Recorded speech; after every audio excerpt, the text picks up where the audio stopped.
কোন সাবজেক্ট থেকে দিবেন সেটাও একটু মেনশন করলে ভালো হয়, কারণ স্পেশালি যেহেতু আমরা দুই সাবজেক্টের আছি, আমরা আপনাদেরকে কিছু পরামর্শ দেওয়ার চেষ্টাও করতে পারবো, মানে সাবজেক্টিভ যে বিষয়গুলো আছে, বিশেষ করে যে যে সাবজেক্টে পরীক্ষা দেবেন।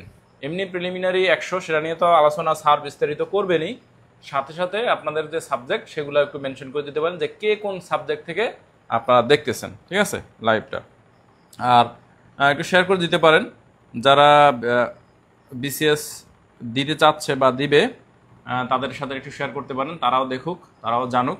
স্যার আপনি এই যে এইটা একটু আপনার প্রোফাইলেও শেয়ার করে দেন, মানে যে লাইভটা আপনার প্রোফাইলে শেয়ার করে দেন।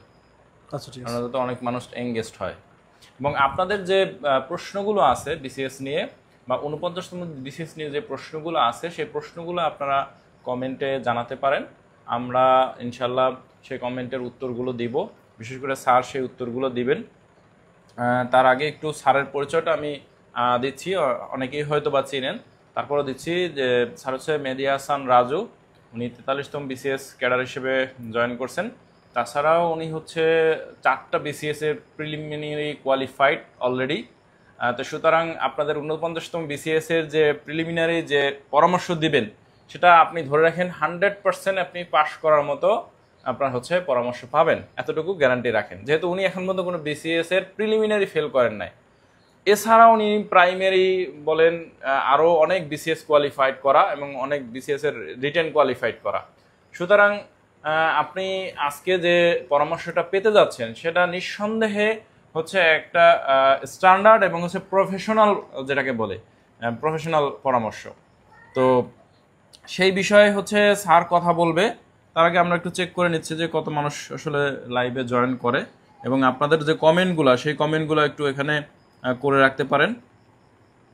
আর বিশেষ করে আমাদের যারা হচ্ছে আমাদের আইসিটির যে নিবন্ধন ব্যাচে যারা আছেন, আমি এই মুহূর্তে শেয়ার করতে পারছি না, যারা এই লাইভটা দেখবেন আপনারা একটু কাইন্ডলি আমাদের যে পেইড ব্যাচের যে হোয়াটসঅ্যাপ গ্রুপগুলো আছে, বিশেষ করে 18তম 19তম পেইড ব্যাচের হোয়াটসঅ্যাপ গ্রুপগুলো আছে, সেগুলো একটু আপনারা শেয়ার করে দিয়ে, কারণ আমি এখানে দিতে পারতেছি না, আমার ফোনটা দিয়ে লাইভ করতেছি, তো স্যার তো সেই গ্রুপে নাই।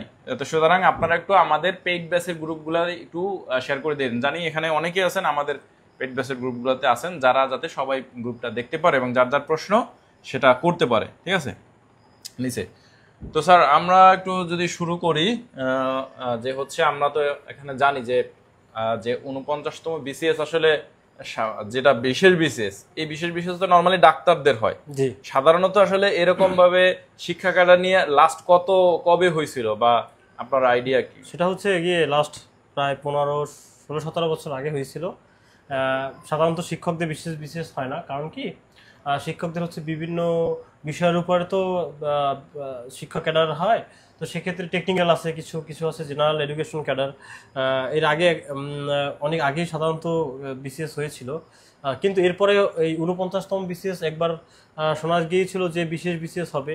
এরপরে হচ্ছে এই 49তম বিসিএস আবার মনে হয়েছিল যে না জেনারেলি হবে, কিন্তু পিএসসি আসলে মাঝরাতে ম্যাজিক দেখাতে খুব উস্তাদ, কারণ তারা সবসময় 12টা 1টার সময় আপনার যে কোনো ধরনের বিজ্ঞপ্তি বা এগুলো দিয়ে থাকে।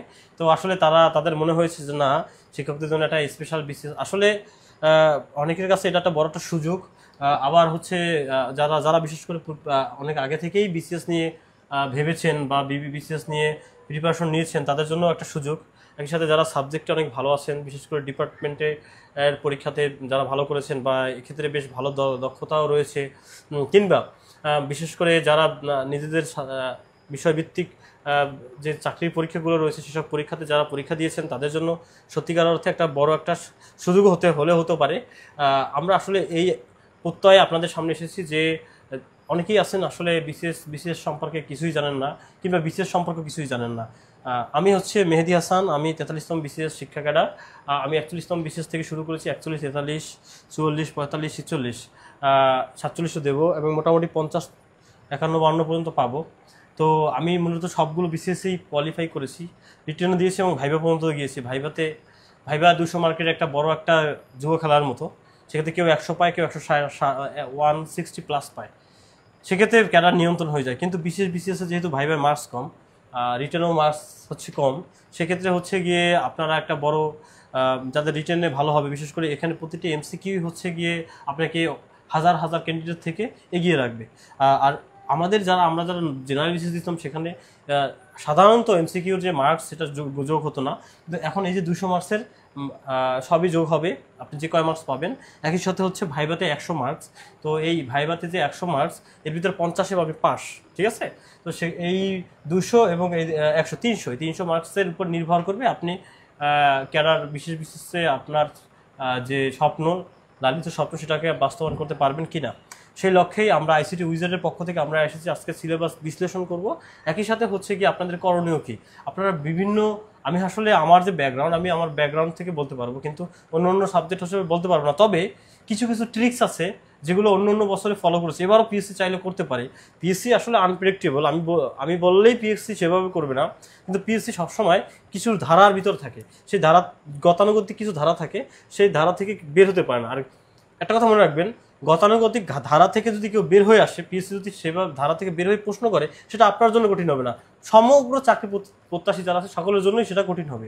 কারণ আমরা সাধারণত একটা নির্দিষ্ট সিলেবাসকে ফলো করে আমরা সাধারণত আমাদের প্রস্তুতি নিয়ে থাকি, এবং সেক্ষেত্রে আমরা চেষ্টা করব যে সে পিএসসির যে সিলেবাস আছে এই সিলেবাসে আমরা যাতে অল্প সময়ের ভিতরে কীভাবে আমরা প্রিপারেশন নিতে পারি, সেই লক্ষ্যেই আমরা আসলে আমাদের আজকে লাইভ করা এবং লাইভে আসা।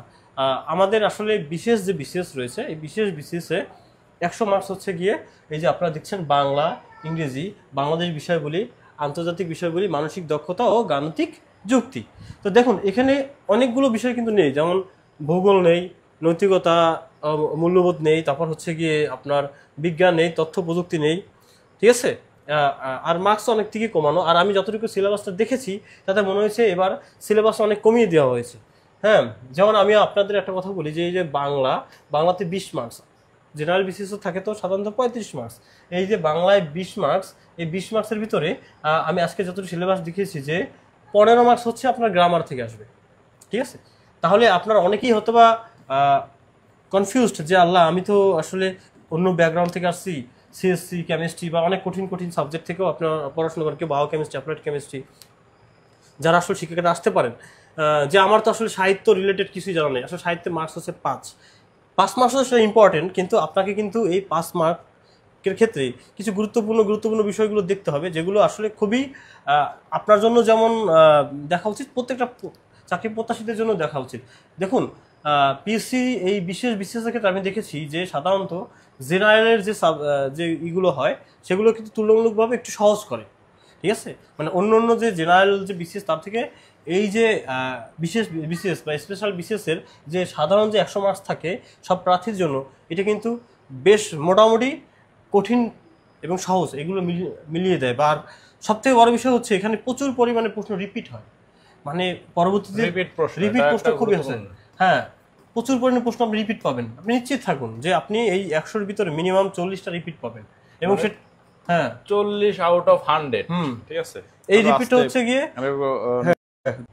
দেখুন, আচ্ছা, মানে এখানে কিন্তু একটা কি পয়েন্ট স্যার বলছে, সেটা হচ্ছে দেখা যায় যে এই বিশেষ যে প্রশ্নগুলো এগুলা রিপিট হয় অলমোস্ট 100-এর মধ্যে দেখা যাবে যে আপনার 40 মানে 40টা এমসিকিউ আপনার যদি কমন আসে, তাহলে কি মানে 10 থেকে যে লাস্ট যে বিসিএস হয়েছে সবগুলো যদি কেউ প্রশ্ন সলভ করে, ব্যাখ্যা সহ সলভ করে, তাহলে দেখা যায় সে অনায়াসে কিন্তু 40 মার্ক মোটামুটি আইডিয়া পেয়ে যাবে। একটা বিষয় হচ্ছে পিএসসি সাধারণত তার ক্যাডার নন ক্যাডারের পোস্টগুলো বেশি ফলো করে।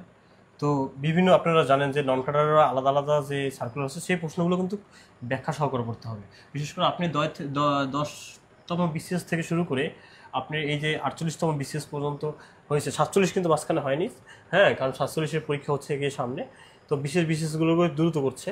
তো আপনার এই যে 48তম বিসিএস স্পেশাল যেটা ডাক্তারদের হলো, এই পর্যন্ত যত প্রশ্ন আছে এগুলোকে ব্যাখ্যা সহ যদি পড়েন, আমার কেন যেন মনে হয় যে আপনি প্রায় 40-এর মতো, 35-40-এর মতো প্রশ্ন আপনি এই ব্যাখ্যা থেকে অ্যান্সার করতে পারবেন, ঠিক আছে।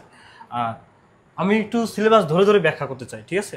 কারণ হচ্ছে গিয়ে আপনারা এই যে বাংলার ক্ষেত্রে আমি বলি, বাংলার ক্ষেত্রে হচ্ছে পদ, সন্ধি, ধ্বনি, পদ প্রকরণ, সমাস, ঠিক আছে, প্রত্যয়, কারক বিভক্তি থেকে সাধারণত বিসিএসের প্রশ্ন আসে না, ঠিক আছে। তারপর দু একটা দিতে পারে, বিশেষ করে হচ্ছে তবে সমাস থেকে বেশি প্রশ্ন হয়। তারপর আপনাদের সাধারণত আমরা জানি যে শব্দতত্ত্ব, বাক্যতত্ত্ব, রূপতত্ত্ব, ধ্বনিতত্ত্ব, ঠিক আছে, এগুলো থেকে প্রশ্ন আসে, নত্যবিধান, সত্যবিদন্ত ধ্বনিতত্ত্বের ভিতরেই পড়ে। এরপর হচ্ছে গিয়ে আপনার সমাসের কথা তো বলেছি। এই প্রয়োগ অপপ্রয়োগ আছে যেগুলো হচ্ছে বাক্য শুদ্ধিকরণ, যেটা বাক্য সঠিকভাবে হচ্ছে কিনা, এটা বানানের ক্ষেত্রে খুবই গুরুত্বপূর্ণ বিষয়। বানান থেকে বিশেষ থেকে প্রশ্ন আসবে। এই তো আপনার বাংলা কিন্তু আপনার 9-10-এ যে আমরা যে সিলেবাসটা পড়েছি ঠিক সেই সিলেবাসটি আমাদেরকে আবার নতুন করে শেষ করতে করতে হবে, একটু ঝালাই করতে হবে। আর আমাদের যে জায়গাটায় সমস্যায় পড়ে সেটা হচ্ছে গিয়ে বাংলার ভিতরে আমাদের বিভিন্ন যে কবি সাহিত্যিক রয়েছে তাদের সাহিত্যকর্মের উপর ভিত্তি করে প্রশ্ন করা হয়। এই বিশেষ বিশেষে 5 মার্ক করা হবে, সাহিত্য থেকে 5 কিন্তু অন্যান্য বিশেষ থেকে কিন্তু সাহিত্য থেকেই আসতো 20 মার্কস। হ্যাঁ, সাহিত্য মানে 35 মার্কের থেকে সাহিত্যই আসতো 20, আর বাকি 15 কিন্তু এখানে কিন্তু আপনি সাহিত্য মার্ক সব থেকে কম 5। আর সেক্ষেত্রে হচ্ছে কি আমি বলি চর্যাপদ, যেখানে আতঙ্কে সবাই থাকে আর কি। চর্যাপদের কিছু আমরা বই অবশ্যই লিস্ট দেব চর্যাপদের বিষয়। চর্যাপদ থেকে আপনি 1 থাকবে, মঙ্গল সাহিত্য থেকে 1 থাকবে, ঠিক আছে। এরপর হচ্ছে গিয়ে আপনার মধ্যযুগের যে মুসলিম সাহিত্যিক যে আছে তাদের থেকে 1 থাকবে। আর যে 2 থাকবে, এই 2 থাকবে হচ্ছে পিএসসির 12 জন কিন্তু কবি সাহিত্যিক রয়েছে, ঠিক আছে। পিএসসি 12 জন, হ্যাঁ, ওয়েবসাইটে আছে। এই যে কাজী নজরুল ইসলাম, রবীন্দ্রনাথ ঠাকুর, শামসুর রহমান, তারপর হচ্ছে গিয়ে আপনার সুফিয়া কামাল, বেগম রোকেয়া, ঠিক আছে। তারপর হচ্ছে বুদ্ধদেব বসু, অমিয় চক্রবর্তী, তারপর হচ্ছে আপনার শরৎচন্দ্র চট্টোপাধ্যায়, বঙ্কিমচন্দ্র চট্টোপাধ্যায়, এরকম সর্বোচ্চ যদি আপনি 15-20 জনটা পড়েন খুব বেশি পেন লাগবে না। আমার মনে হয় এই 5-এর ভিতর 3-4 এমনিতেই পাবেন, ঠিক আছে। তাহলে এই গেল আপনার বাংলা। ইংরেজির ক্ষেত্রে কি দেখুন, ইংরেজির ক্ষেত্রেও হচ্ছে ঠিক সেম। আমাদের গ্রামার থেকে আসবে 15 আর লিটারেচার থেকে আসবে 5। যে গ্রামার থেকে 15 আসবে সে গ্রামার থেকে 15-এর ভিতরে noun, pronoun, adjective, verb, adverb, ঠিক আছে।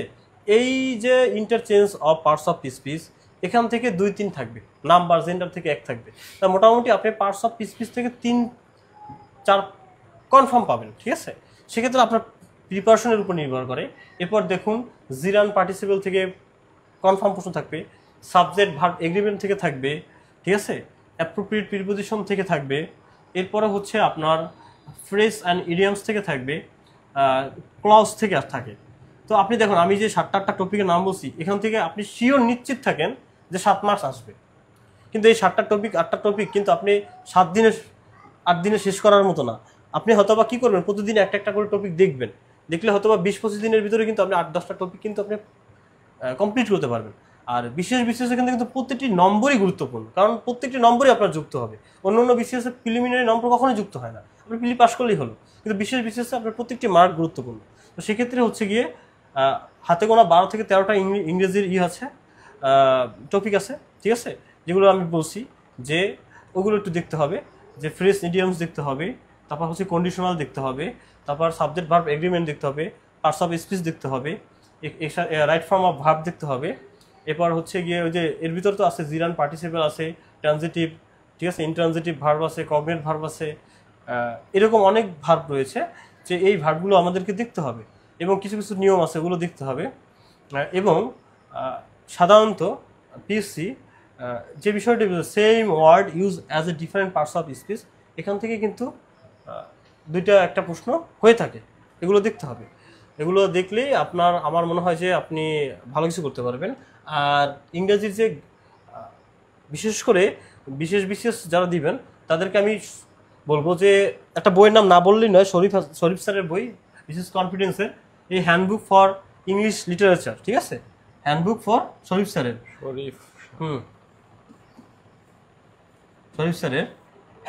Handbook for English literature. এই বইটা দেখবেন, ছোট একটা বই। আপনার আমি সবসময় সবাইকে বুদ্ধি দিই যে ইংরেজি যে সাহিত্য রয়েছে, লিটারেচার রয়েছে, এই লিটারেচারটা মোটামুটি পড়তে হবে। কারণ কি, এই লিটারেচার সাধারণত বিসিএস ছাড়া অন্য সব পরীক্ষায় একটা দিতেও পারে, নাও দিতে পারে। কিন্তু এই শরীফ স্যারের এই হ্যান্ডবুক বই দিয়ে কী করবেন আপনি জানেন? আপনি বিগত সালের যত বিসিএস থেকে আসছে না, বিগত সালের যত বিসিএস এর থেকে আছে সব মিলিয়ে 400 প্রশ্ন হতে পারে বা 500 হতে পারে। আমি শিওর থাকি যদি 5 মার্কের পরীক্ষা থাকে, আপনি কনফার্ম থাকেন যে এইখান থেকে 3 মার্ক আপনি কমন পাবেন, ঠিক আছে। আর আরেকটা বিষয় হচ্ছে আপনার হচ্ছে যেমন রোমান্টিক পিরিয়ড, তারপর হচ্ছে গিয়ে আপনার জন মিল্টন, তারপর হচ্ছে গিয়ে আপনার উইলিয়াম শেক্সপিয়ার তো কনফার্ম এক থাকবেই। আর এক যদি বিশেষ বিশেষ না হতো তাহলে মিনিমাম 2-3 থাকতো। তো ওখানে 2-3 পেজ পড়লে আপনি এক পাবেন। জন ডন আছে, তারপর হচ্ছে মিল্টন আছে। এই যে নাম করা কয়েকজন আছে কবি সাহিত্যিক রয়েছেন, হ্যাঁ, ম্যাথু আর্নল্ড, ঠিক আছে, এদের যদি আপনি পড়েন মোটামুটি আমি আশা করি আমাদের আইসিটি উইজারে আমি যারা সাহিত্যিক আছে তাদের প্রত্যেকজনের নাম লিখে দেবো, যেগুলোর আপনারা কি করবেন যে এই শরীফ স্যারের বইতে যেগুলো বোল্ড অক্ষর করা, বিশেষ করে কালো অক্ষর দিয়ে যেগুলো দেওয়া আছে শুধুমাত্র সেগুলো পড়বেন, আর বিগত সালে প্রশ্ন পড়বেন, যেহেতু সময় আসলে একটু কম, ঠিক আছে, 2 মাস। হ্যাঁ, তো সেই ক্ষেত্রে হচ্ছে কি আপনাদেরকে আমি অবশ্যই দিক নির্দেশনা দেবো এবং সেগুলো পড়লে আমার বিসিএস এর অভিজ্ঞতা থেকে বলে, কারণ আমি যখন প্রথম বিসিএস দিয়েছি প্রচুর পড়েছিলাম, প্রচুর প্রিলিমিনারিতে, কিন্তু পরে যে বিসিএস গুলো পড়েছি সেক্ষেত্রে আমি ওর থেকে 3 ভাগের 1 ভাগও মনে হয় পড়িনি। এর কারণ হচ্ছে গিয়ে কি আমি ওই সময় জানতাম না কি পড়তে হবে, এরপর আস্তে আস্তে আস্তে বুঝতে পেরেছি যে আসলে কি কি বাদ দিতে হবে, ঠিক আছে, বাদ দিতে হবে। আর আমি সবসময় এটাই ভাবতাম যে আমাকে সহজ প্রশ্ন কখনো ভুল করা যাবে না, কারণ একটা সহজ প্রশ্ন যদি আমি ভুল করি আমি হাজার হাজার মানুষ, বিশেষ করে 30-40 হাজার ক্যান্ডিডেটের পিছনে পড়ে যাবো। আর আমি যদি একটা কঠিন প্রশ্ন পারি, আমি কঠিন প্রশ্ন সর্বোচ্চ 5,000 বা 2,000-3,000 স্টুডেন্টের সামনে আসবো। কঠিন প্রশ্ন অবশ্যই পারতে হবে তা না, কিন্তু সহজ প্রশ্ন ভুল করা যাবে না। কঠিন প্রশ্ন কেন বলছি আমি, কেন দেখুন, কঠিন প্রশ্ন কিন্তু অনেক স্টুডেন্টই অ্যান্সার করে না, নেগেটিভ মার্কিং আছে 0.5 মার্কস এই জন্য। কিন্তু সহজ প্রশ্ন যদি আপনি ভুল করেন ওইটার মার্ক তো যাবেই, 0.5 মার্কস যাবে, ঠিক আছে। এই জন্য কঠিন প্রশ্ন অনেক স্টুডেন্টই অ্যান্সার করে না। আনসার যেহেতু করে না সেহেতু হচ্ছে আপনি যদি পারেন বেশ 5-10 হাজার স্টুডেন্ট বা 2-3 হাজার স্টুডেন্টের সামনে যাবেন, কিন্তু যদি এটা সহজ প্রশ্ন যদি ভুল করেন তাহলে আপনি মোটামুটি 40-50 হাজার স্টুডেন্টের পিছনে পড়ে যাবেন। কথাটা অপ্রিয় হলেও কিন্তু কি সত্য। এরপর হলেন বাংলাদেশ বিষয়গুলি। দেখুন, বাংলাদেশ বিষয়গুলির ক্ষেত্রে আপনাদের তো সময় নেই, কিন্তু আমি আসলে কোনো বইয়ের করি না, আমি যে বইগুলো ফলো করতাম, আমি নাইমের একটা বই আছে যে বেসিক ভিউ, হ্যাঁ, বাংলাদেশ এবং ইন্টারন্যাশনালের জন্য বেসিক ভিউ, আর আরেকটা বই আছে মিহির জিকে, এর যে কোনো একটা। মিহির জিকে খুবই জনপ্রিয়। হ্যাঁ, আর বেসিক ভিউ, হ্যাঁ, দেখুন বেসিক ভিউ এবং মিহির জিকে, এখানে বেসিক ভিউ কিন্তু আপনি পুরোপুরি ব্যাখ্যা সহ, আপনি বেসিক ভিউটা অনেক বড়। এখন প্রশ্ন হচ্ছে যে তাহলে স্যার বা ভাইয়া আমি কি করব? বেসিক ভিউতে কিছু বোল্ড অক্ষরে দেওয়া আছে, ইম্পর্টেন্ট বিষয়গুলোকে হাইলাইট করা আছে, কনফার্ম ওইগুলো পড়বেন। আর বিগত সালের প্রশ্ন ওখান থেকে বিভিন্ন চাকরি থেকে শুরু করে নবম দশম থেকে শুরু করে সেই ছোটোখাটো বড় চাকরির অনেক প্রশ্ন রয়েছে এবং ওখান থেকে পড়বেন। আমি শিওর বেসিক ভিউ এবং মিহিরজিকে দুইটার যে কোনো একটা যদি ফলো করেন আমার মনে হয় আপনি কমন পাবেন। এটা হচ্ছে বাংলাদেশ বিষয়গুলি এবং ইন্টারন্যাশনালও, বাংলাদেশ বিষয়গুলি এবং আন্তর্জাতিক বিষয়গুলি, এই দুটো বই। হ্যাঁ, ওই যে বেসিক ভিউতে আরও আছে 70 মার্কসের, কিন্তু ওই যে আমাদের তো ভূগোল, নৈতিকতা, মূল্যবোধ, সুশাসন নেই, তো সেগুলো প্রয়োজন হয় না। কিন্তু এই বাংলাদেশ বিষয়গুলি এবং আন্তর্জাতিক, এটা হচ্ছে গিয়ে বেসিক ভিউ। হ্যাঁ, বেসিক ভিউ নাইম হোসেন স্যারের বই আছে এবং আমি আসলে সত্যিকার অর্থে ওই বই পড়ে আমি যতগুলো বিসিএস দিয়েছি প্রত্যেকটা বিসিএস থেকে ওই নতুন করে বই কিনতাম। আমার বাসা কিন্তু বই ছিল, 3-4 মাস পর কিন্তু বিসিএস হচ্ছে, ওই 3 মাসের মিহিরজিকে তো দেখা যায় কিছুদিন পর আপডেট হয়, ওই বেসিক ভিউ আপডেট হয়, ঠিক আছে। এই ক্ষেত্রে আচ্ছা, বাংলার জন্য কোন বই পড়লে ভালো? বই বাংলার জন্য অগ্রদূত বাংলা অথবা অভিযাত্রী, ঠিক আছে, অগ্রদূত।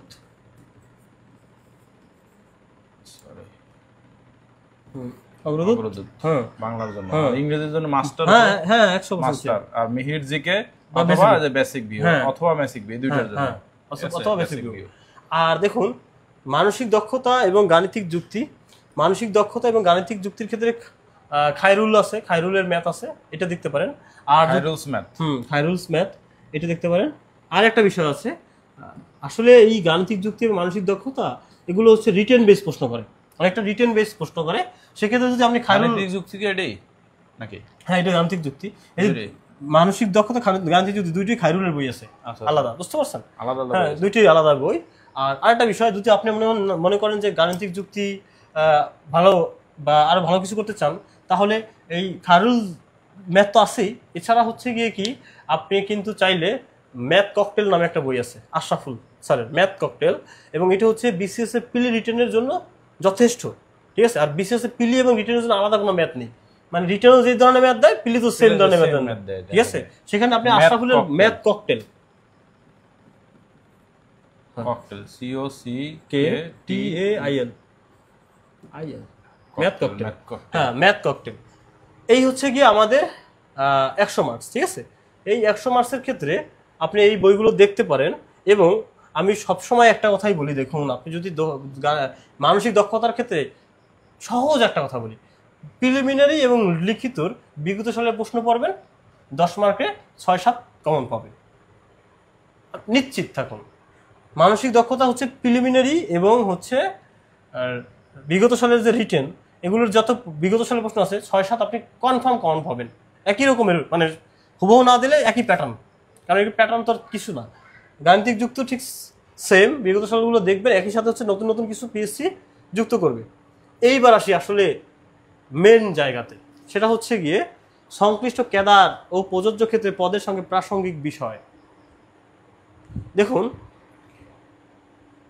যেহেতু আমি একজন টেকনিক্যাল ক্যাডারের লোক, আমি আসলে এই টেকনিক্যাল বিষয় আমি আপনাদেরকে অবহিত করতে চাই। দেখুন, এই টেকনিক্যাল ক্যাডারের ক্ষেত্রে সর্বপ্রথম আপনাদের যে বিষয়টি ফলো করতে হবে সেটা হচ্ছে ইন্টারমিডিয়েটের বই। আপনি যে সাবজেক্টেই হন না কেন, কনফার্ম থাকেন এই যে 100-র ভিতরে মিনিমাম 40 থাকবে ইন্টারের বিভিন্ন ওই যে বোর্ড থেকে যে এমসিকিউগুলো আসছে ওই এমসিকিউ, আর একই সাথে হচ্ছে গিয়ে কি ওই বিভিন্ন যে নামধারী কলেজ রয়েছে তারা বিভিন্ন সময় যে প্রশ্নগুলো করেছে এই প্রশ্ন ব্যাংক যদি আপনি দেখেন, তাহলে আমার কনফিডেন্স আছে এতটুকু যে আসলে ওই 100-র ভিতর 30-40 ওখান থেকেই আসবে। কারণ আমরা যখন রিটেন দিতাম, বিশেষ করে বিসিএস এর সাবজেক্টিভ, সেক্ষেত্রে 200 মার্কসের ভিতরে 100 মার্কস কিন্তু ওই ইন্টারমিডিয়েট থেকে আসতো, আর 100 মার্কস অনার্স থেকে আসতো। আমার সাবজেক্ট এরকম, অন্যান্য সাবজেক্ট থেকেও কিন্তু এরকমের। তো আপনি এই যে 100 মার্কস, এখন বলতে পারেন যে সিলেবাসটা কি, আমার মনে হয় সিলেবাস পিএসসি সিলেবাস কিছুদিন আগেও দিয়েছিল, অনেকদিন আগেও দিয়েছিল, হ্যাঁ সাবজেক্টিভ, আমরা খুঁজে আপনাদেরকে দেব, আপনারা খুঁজতে পারেন। আর হচ্ছে রিটেনের যে সিলেবাস আছে প্রিলির সিলেবাস সেম, যেহেতু রিটেন নেই তার মানে হচ্ছে এই 100 মার্ক মনে করবেন রিটেনের অল্টারনেটিভ। এই 100 মার্কটাই তো আসলে আমাদের এখন মেইন চিন্তা, যে সিলেবাস কি পড়বো, হ্যাঁ সিলেবাস আসলে কি, কারণ এইটার সিলেবাস অনেকেই এই সিলেবাসটা অনেকেই পাচ্ছে না সরাসরি, এখন আসলে মনে হয় দেয় না, যদিও দিতে পারে এখনো তো বলা যাচ্ছে না। সাবজেক্টিভ সিলেবাস আছে, সিলেবাসটা নিয়ে চিন্তিত হওয়ার কিছু নাই। এই সিলেবাস পিএসসির দেওয়ার দরকার নেই, আপনারা যারা আসলেই যদি সিলেবাস না পায়, হ্যাঁ আমি বলি যে প্রত্যেকজনের ইউনিভার্সিটির সাবজেক্টের কেউ না কেউ আছেন যিনি হচ্ছে গিয়ে এই বিসিএস দিয়েছেন এবং তার কাছে কিন্তু এই সিলেবাস আছে। যেমন আমি বোটানির টিচার, আমার কাছে বোটানির সিলেবাস আছে, হ্যাঁ, কারণ আমি রিটেনের আমার শীট তৈরি করতে হয়েছে না, রিটেনের পরীক্ষার জন্য আমার প্রিপারেশন নিতে হয়েছে না, ওই যে সিলেবাসটা পিএসসি তো ওই রিটেনের সিলেবাস থেকেই আপনাকে এমসিকিউ করবে, রিটেনের সিলেবাস থেকে আপনাকে এমসিকিউ করবে, ঠিক আছে। তো ধরেন অনেকগুলো সাবজেক্ট আছে, সব সাবজেক্ট থেকে তো আর ওই যে এই 100 মার্ক আসবে না, না না। যেমন ধরেন আমি সিএসসি এর কথাই বলি, এখানে অনেকে জানতে চাইছেন যে সিএসসি এর সাবজেক্টে কোন কোন সাবজেক্ট থেকে আমাদের হচ্ছে আসবে, ঠিক আছে। অধিকাংশ যেহেতু আমার এই পেজ আইসিটি রিলেটেড, তো সেখানে এখানে সিএসসি ট্রিপল এই রিলেটেড মানুষজন বেশি আছেন অন্য অন্য সাবজেক্টের তুলনায়, ইংলিশ বাংলা অল্প কয়েকজন দেখতে পাচ্ছি, এখানে অনেকেই কমেন্ট করছেন। তো এখন আপনার কথা অনুযায়ী যদি আমি বলি, তাহলে আমাদের সিএসসির জন্য প্রথমে আমাদের ইন্টারের যে আইসিটি বই, সেই আইসিটি বইয়ের যে সিলেবাস, সেই সিলেবাস আমাদের ফলো করতে হবে। এইখানে মোটা দাগে যদি বলি, এখানে 4টা আমাদের কম্পিউটার সায়েন্সের সাবজেক্ট আছে, 4টা, ঠিক আছে। সেই 4টা সাবজেক্ট আমি একটু আপনাকে রেখেই বললাম, যেহেতু রিটেন রিলেটেড এখানে সিএসসি রিলেটেড আসছে, 4টা হচ্ছে আমাদের আইসিটির, সুতরাং এইগুলা হচ্ছে গুরুত্বপূর্ণ। তাছাড়াও আমাদের 11টা সাবজেক্ট আছে, যে সাবজেক্টের লিস্ট আমি মোটামুটি করছি। যদি 30 তারিখের আগে আপনাদের সিএসসি আইসিটির এই সিলেবাস না দেয়, তাহলে আমি একটা সিলেবাস অলরেডি রেডি করতেছি, যেটায় আমাদের বিভিন্ন পিএসসির আন্ডারে যেসব চাকরি হয়, যেমন ধরেন পিএসসির আন্ডারে বিভিন্ন প্রোগ্রামার, অ্যাসিস্ট্যান্ট প্রোগ্রামার হয়, বা প্রোগ্রামার পদে যে বিভিন্ন মিনিস্ট্রিতে হয়, মানে এগুলো পিএসসি নাই, পিএসসি যেসব নাই, সেই সিলেবাস গুলো আসলে ফলো করতে হবে। তো সুতরাং সেইগুলা নিয়ে আমি মোটামুটি এখন 11টা পাইছি, আমি আজকে অ্যানালাইসিস করে দেখলাম যে 11টা সাবজেক্ট থেকে মোটামুটি পিএসসি প্রশ্ন করে বিভিন্ন ইয়াতে। তো সেই 11টা থেকে মূলত আমাদের পড়তে হবে। এখন সমস্যা হচ্ছে যে ওইটা তো আসলে বড় সিলেবাস, বিশাল, মানে রিটেন যেহেতু, এখন আমাদের এখানে এমসিকিউ। সুতরাং এখানে সমস্যা হচ্ছে যে কোন টাইপের প্রশ্ন থেকে এমসিকিউ হয়। যেমন অনেক বড় বড় ম্যাথমেটিক্যাল টার্মস, সেগুলো থেকে প্রশ্ন এমসিকিউ হইতে পারে না। ছোটখাটো যে টার্মসগুলো সেগুলো সেই কি বাদ দিতে হবে এবং কি পড়তে হবে, এইটা হচ্ছে আমাদের বিষয়। এইটা যদি আমরা বুঝতে পারি তাহলে প্রিপারেশন আশা করি হবে। তো 30 তারিখ পর্যন্ত আমরা ওয়েট করি, যদি না হয় তাহলে 30 তারিখে আমি একটা সিলেবাস আপনাদের জন্য রেডি করতেছি, ইনশাল্লাহ সেটা আপনাদেরকে দিব, বিশেষ করে সিএসসি আইসিটি এর কথা। স্যার আপনি এখন একটা বিষয় হচ্ছে কি, আমি আসলে যেটা বলছি যে আপনারা যারা বিশেষ করে সিএসসি তে আছেন, আমি আমার ব্যাকগ্রাউন্ড সিএসসি না, তারপর আমি কিছু বলছি। দেখুন, এই যে পিএসসি কিন্তু নন ক্যাডার কিছু রিক্রুটমেন্ট হয়, ঠিক আছে, এবং আরেকটা বিষয় হচ্ছে কি, আপনারা কিন্তু ব্যাংকের সিনিয়র আইটি অফিসারের এক্ষেত্রে কিন্তু এদের কিন্তু একটা সিলেবাস আছে, মোটামুটি এরা করে সেখান থেকে কিন্তু আপনারা গুরুত্বপূর্ণ যে টপিকগুলো সেখান থেকে এমসিকিউ গুলো কালেক্ট করতে পারেন, ঠিক আছে। এছাড়া হচ্ছে আমি যেটা বলবো করে ভাবছি সেটা হচ্ছে, আপনি নিশ্চিত থাকুন যে পিএসসি আপনাদেরকে একটা সিলেবাস দিবে, ঠিক আছে, এটা শিওর থাকেন, এটা 2-3 দিনের ভিতরে হবে। আর আমার মনে হয় কি, পিএসসি এর আগেও কিছু কিছু বিষয়ের সিলেবাস দিয়েছিল, এখন সেই সিলেবাসগুলো খুঁজতে হবে যদি সেখানে আপনাদের একটা আছে কিনা। হ্যাঁ, এবং না হলেও আমার মনে হয় পিএসসি আবার নতুন করে আবার সিলেবাস দেবে, এটা সত্য। কারণ এই যে ডাক্তারদের যখন স্পেশাল যখন বিশেষ হয়েছে, তখন হচ্ছে কিন্তু ডাক্তারদের জন্য তারা আলাদা কিন্তু তারা একটা দিয়েছিল, সিলেবাস দিয়েছিল যে এই বিষয়ের উপরে, ঠিক আছে। তাহলে আপনাদেরকেও দিবে এবং প্রতিটা সাবজেক্ট ওয়ারি দিবে। তো সেক্ষেত্রে আমার মনে হয় কি যে আপনাদের সর্বপ্রথম এই ইন্টারমিডিয়েটের বইটা পড়া দরকার। কারণ আমি দেখেছি যে ইন্টারমিডিয়েটের, কারণ কি কলেজে যেহেতু প্রভাষক হবেন, আপনাদের ইন্টারমিডিয়েট থেকে তো অবশ্যই ডেফিনেটলি বেশি প্রশ্ন আসবে। সেক্ষেত্রে আপনি 100-র ভিতরে মোটামুটি 30+ প্রশ্ন হতে পারে, সম্ভাবনা আছে। মানে আমি বলছি এটা আনএক্সপেক্টেড, পিএসসি বড়ই আনএক্সপেক্টেড, কারণ তারা কি করবে তারা ছাড়া কেউই জানে না। কিন্তু বিগত সালের পরীক্ষা থেকে আমি দেখেছি, কারণ আমার এই নন ক্যাডারের আলাদা পরীক্ষা দেওয়ার অভিজ্ঞতা রয়েছে, যে আমার সাবজেক্টিভ, ঠিক আছে। তো সেক্ষেত্রে আমি দেখেছি যে পিএসসি বিগত সাল থেকে প্রিপিট করে, প্লাস হচ্ছে ওই ইন্টারমিডিয়েটের বই থেকে প্রচুর পরিমাণে প্রশ্ন। স্যার আপনি তো প্রদর্শক, মানে আপনার সাবজেক্টে প্রদর্শকের পরীক্ষা দিয়েছিলেন না, পিএসসির আন্ডারে ছিল না, ওইটা আসলে কি সিলেবাস ফলো করছিল? এক্স্যাক্টলি, ওটা ছিল এমসিকিউ এরই, ওটা ছিল আপনার 70 মার্কসের পরীক্ষা ছিল। এবং এই 70 মার্কসের পরীক্ষার ক্ষেত্রে সাধারণত আমার সাবজেক্টিভ যে ইন্টারমিডিয়েটের যে আমার যে উদ্ভিদ বিজ্ঞান সাবজেক্ট, সেই সাবজেক্ট থেকে এমসিকিউ টাইপের প্রশ্ন করেছে, সেটাই আসছে বেশি, অনার্স খুবই কম আসছে। কিন্তু পিএসসি যেহেতু ক্যাডার, সেখান থেকে অনার্স থেকে বেশি প্রশ্ন করবে। তবে ইন্টারমিডিয়েট, এখানে আমি বললাম প্রত্যেকটা মার্কই গুরুত্বপূর্ণ। ইন্টারমিডিয়েটের মার্কস কিন্তু কোনোভাবেই 35-30-এর নিচে নামবে না ইন্টারমিডিয়েট বই থেকে, কোনোভাবেই তার কমে নামবে না। এইচএসসি বই আমরা যদি বলি তাহলে আনুমানিক 30 থেকে 35 বা এর বেশি হইতে পারে, এর বেশি হতে পারে, এর বেশিও মার্ক, এবং ইনশাআল্লাহ মিলিয়ে দেখবেন আপনারা যেদিন পরীক্ষা হবে মিলিয়ে দেখবেন। এর কারণ হচ্ছে আমি 2টা নন ক্যাডার পরীক্ষা দিয়েছি, এর আগে ফরেস্ট রেঞ্জারের পরীক্ষা দিয়েছি, যেটা আমি চাকরিও পেয়েছিলাম, প্রদর্শকের ভাইভা দেওয়া হয়নি। ফরেস্ট রেঞ্জারে যখন আমি পরীক্ষা দিই, সেক্ষেত্রেও কিন্তু আমার ইন্টারমিডিয়েট থেকে বেশি প্রশ্ন করছে।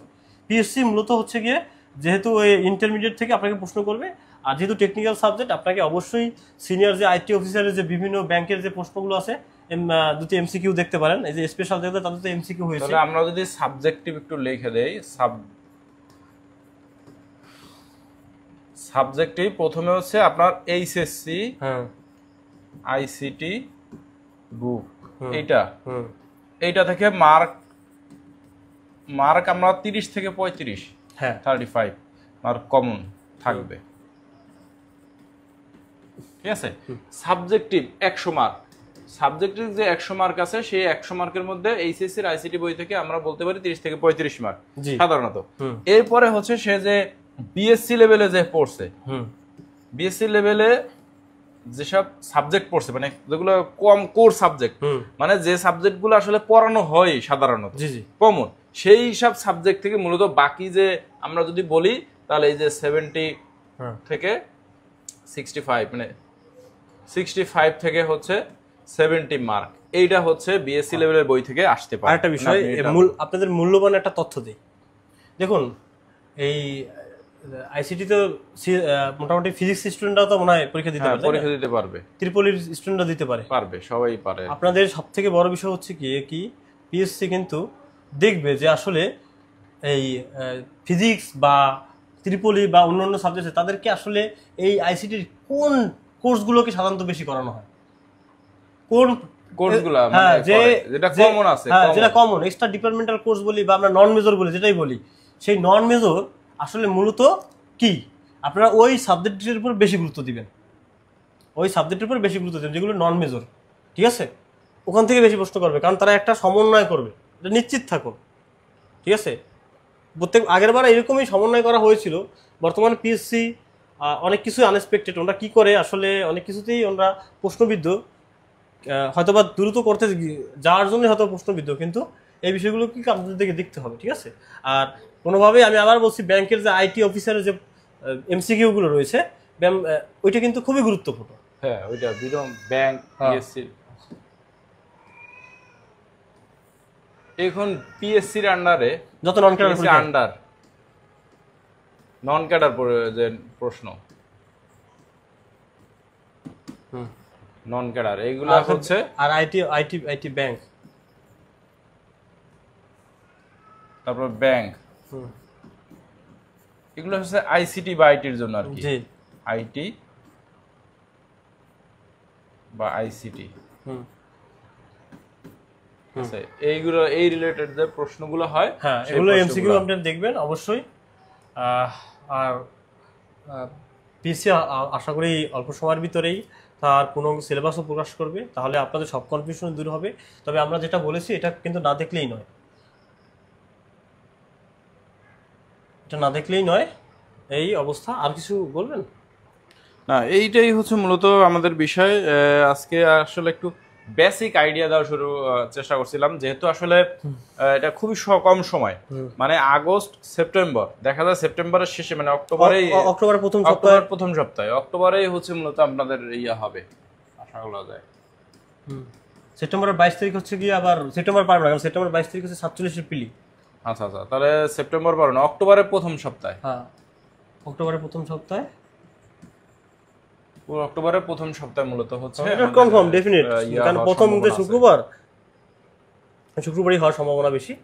এই আপনারা প্রস্তুতি নেবেন, এবং যে কোনো ধরনের প্রয়োজন থাকলে আপনারা আইসিটি উইজার্ডে প্রশ্ন করতে পারেন। ইনশাল্লাহ আমরা চেষ্টা করব আপনাদেরকে সহযোগিতা করার জন্য, ঠিক আছে? এবং আমাদের মাঝে মাঝে ম্যাথ, মেন্টাল বা অন্যান্য সাবজেক্টের ফ্রি বা বিভিন্ন ক্লাস হবে, আপনারা চাইলে আমাদের ক্লাসেও। আজকে আর একটু দেই যে আমাদের অলরেডি স্যার একটা পেইড ক্লাস নিছেন বিসিএস এর জন্য, বিশেষ করে বিসিএস এর মেন্টাল অ্যাবিলিটির উপরে। তো সেই মেন্টাল অ্যাবিলিটির যে পেইড ক্লাসটা, সেই ক্লাসটা আমরা হচ্ছে আমাদের যে হোয়াটসঅ্যাপ গ্রুপ আছে, যে হোয়াটসঅ্যাপ গ্রুপে প্রায় 1025 জন মেম্বার যুক্ত আছেন, সেই 1025 জন মেম্বারের যে হোয়াটসঅ্যাপ গ্রুপটা আছে, সেই গ্রুপে আমরা হচ্ছে সেই ক্লাসটা শেয়ার করে দিব, ঠিক আছে? যেহেতু এই ক্লাসটা হচ্ছে বিসিএস এর পেইড একটা ক্লাস, আমরা রেকর্ডটা জাস্ট হচ্ছে আমাদের দিচ্ছি, যাতে মেন্টাল অ্যাবিলিটির যে 10 মার্ক, সেই 10 মার্কে একটা আইডিয়া থাকবে 20 মার্ক। এবং আপনাদের আগ্রহ থাকলে আমরা ইনশাআল্লাহ দেখি সামনে আর কি করতে পারি। হয়তোবা এরকম হইছে, যদি আপনারা ইন্টারেস্ট দেখান তাহলে আমরা এটার একটা কোর্স নিয়ে আসলাম, প্রিলিমিনারি খুবই সীমিত ইয়ার মধ্যে আর কি। হ্যাঁ, এবং সব ক্যাডারদের দ্বারা আমরা আসলে ক্লাস নেব। আশা করি আপনারা একটা ভালো সার্ভিস পাবেন। এবং সবচেয়ে বড় বিষয় হচ্ছে গিয়ে এই 49 তো বিশেষ শুধুই না, আমরা যে ম্যাথ, মেন্টাল, ইংলিশ, বাংলা বা সাধারণ জ্ঞান যেটাই বলি না কেন, এটা তো আমাদের পূর্ণাঙ্গ সিলেবাসই টাচ করতে হবে।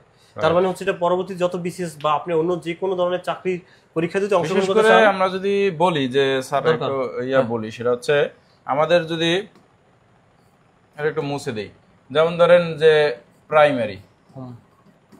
প্রাইমারি যে প্রিলি আছে, তারপর নিবন্ধন, ঠিক আছে, নিবন্ধন প্রিলি, এই দুইটার দেখা যায় সিলেবাস তো মোটামুটি এখানে অনেকাংশে কমন হয়ে যাবে।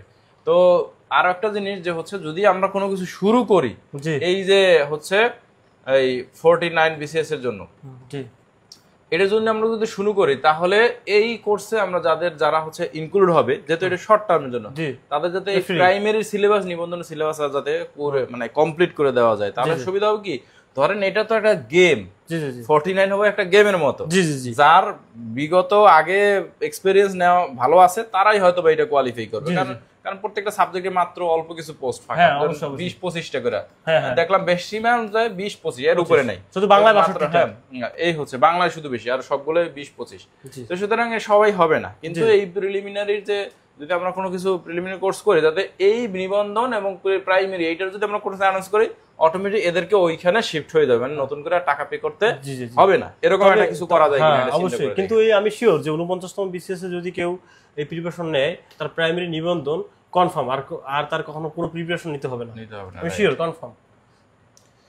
যাই হোক আর কি, তো আজকে এই পর্যন্তই। আপনাদের যে কমেন্টগুলো আপনারা করছেন, আমরা চেষ্টা করছি যে ওভারঅল একটা আইডিয়া দেওয়ার জন্য। তারপরেও যারা এই ভিডিওটা পরে দেখবেন তারাও চাইলে কোনো কমেন্টস করে রাখতে পারেন, বা আসলে আপনারা আর কোনো ক্লাস কোনো বিষয়ের উপর এক্সপেক্ট করেন কিনা সেটা হচ্ছে আমরা আপনি কমেন্টে জানিয়ে দিতে পারেন যে স্যার এইভাবে একটু ক্লাস নিতে পারেন, বা আপনারা আগ্রহী আছেন কিনা। ঠিক আছে, সেই বিষয়ে আপনারা সবাই বসে বন্ধু ভালো থাকবেন আশা করি। আসসালামু আলাইকুম।